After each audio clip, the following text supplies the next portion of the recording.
CNC takarni stanogimizda biz hozir koordinatlarni olishni o'rganamiz sizlar bilan birgalikda. Ya'ni bizning stanogimiz fan rejimida o'qiydi.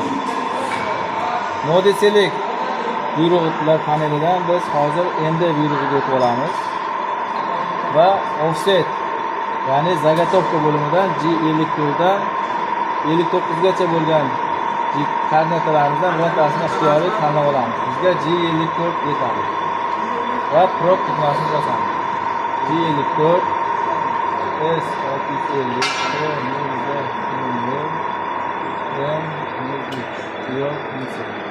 va Cycle Start tugmasini bosamiz.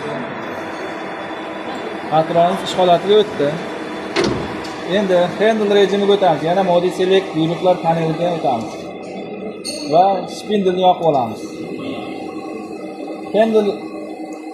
Handle AX dan Revolver Galactic Z o'qlovchi harakatlanadi. Va X o'qlari bo'ladi.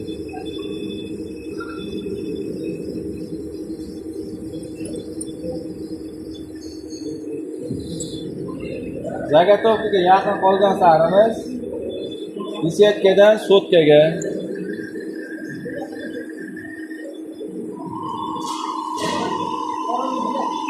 sotkadan mikronga o'tamiz.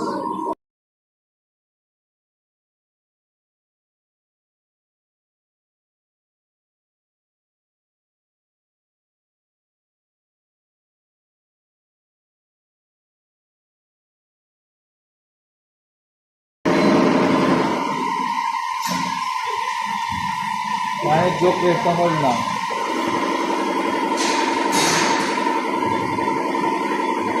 Biz mana 0 nuqtani oldik, ya'ni koordinatani 0 ni oldik. Endi buni biz oldindan yozib olgan, ya'ni edit buyrug'i orqali yozib olgan programmamizda ishlatib ko'ramiz sizlar bilan. Buning uchun eshikni yopamiz va avto rejimiga o'tib, Cycle Start bosamiz.